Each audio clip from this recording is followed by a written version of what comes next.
Get more on this. To talk to us about menstrual hygiene and menstrual poverty, we're now joined by GBV activist and philanthropist Roxy van Bruwaene. Thanks so very much, Bruwaene. Thanks so very much for joining us here on SABC News. Thank you very much. Thank you very much. It's just a lovely Sunday that I can join you guys today. Thank you for the invitation.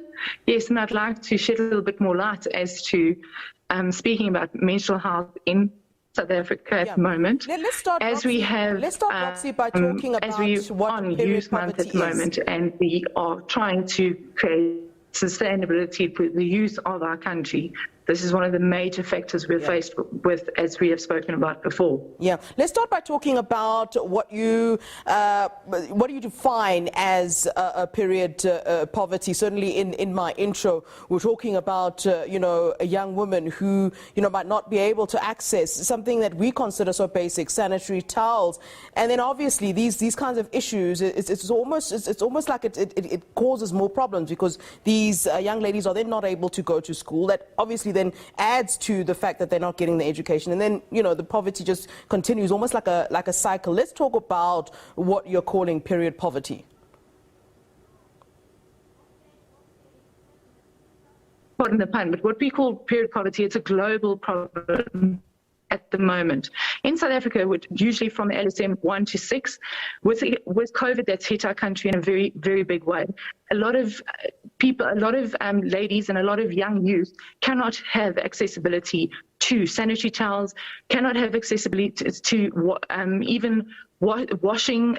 So we've also introduced safe pads. We've also got regular sanitary towels, which are for poverty-stricken areas which don't have running water. Now, as we know, a lady that does menstruate does miss an entire term of school just because of her cycle. We are trying to educate these girls, and we're trying to put education in schools again, trying to give them dignity back. I've also taken hands with Diabella at the moment, and organisations such as Women for Women, where we've been able to get funds, where we are able to now reach out to South Africa and the outskirts of South Africa, where we are able to give some of these girls sanitary towels on a monthly basis, which won't be sustainable because this is a monthly issue. As we said, it is a cycle, it's a ripple effect. What happens when the money's finished? What happens when there aren't stakeholders that get involved anymore?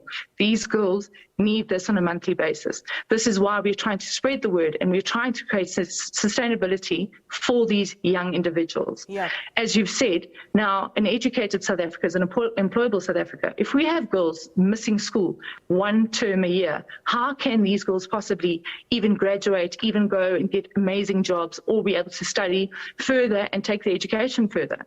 So it is about re-education, and the stigma tied around it needs to break. And this is why you and I and everybody else needs to get involved. Yeah. As I've said before, let's talk about government cannot get to everybody. Yeah, let's talk about the specific demographic that is affected and impacted by this menstrual poverty that you've very eloquently explained to us. The demographic, like I said, between 1 and 6, where it was normal for us to maybe buy a packet of sanitary towels, has now become a luxury, and it's very sad to say. These girls and individuals are using things like a sock with sand in it, or using a sock covered, or a pick and pay packet folded up in their underwear, which is creating infections, which puts them in the queues again at clinics, trying to get medication, trying to eradicate the problem. This is where it's become very sad, is that condoms are for free. Why aren't sanitary towels for free? Why do we have pink taxes? Yes, I've heard there's been alleviation, but we are not getting to the root of the problem. Yeah. And I mean, why is it unfair to place the burden on the state when it comes to sanitary towels? As you rightly mentioned, condoms are handed out for free. Surely at government schools, and particularly impoverished government schools, we can indeed fight for a situation where young ladies are able to access sanitary towels for free. Surely it's something that is a right and is linked to the right to education. Is there, are you making any inroads in terms of having those sort of conversations, whether it is with the Department of Basic Education or government, in terms of making this some sort of a reality? And I think that it is correct to say that this burden should be placed on the state.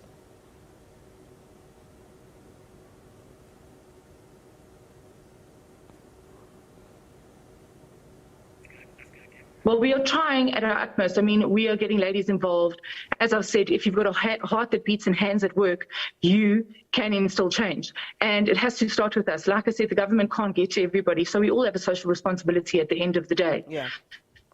With us getting involved with Diabella, that's empowering women to do great. I mean, Motefe, one of my very good friends, she's gotten on board now as well. We've used the Mr. South Africa platform where we have 100 semi-finalists every single year that are doing the same. So by creating a bigger wave, I'm sure we are creating more awareness, and we'd like the government to get involved on a bigger scale. It needs to be readily available. Clinics need to be signing out sanitary towels every single month. Schools need to be giving these girls sanitary towels every single month.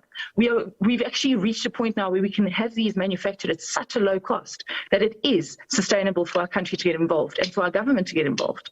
Yeah. All right. Thanks very much for giving us your time. We certainly do appreciate it, and good luck with the work that you're doing. And we certainly hope that we can also support you in what you are pushing for at this time. Thanks very much to you, Roxy van Bruwaene. We appreciate your time.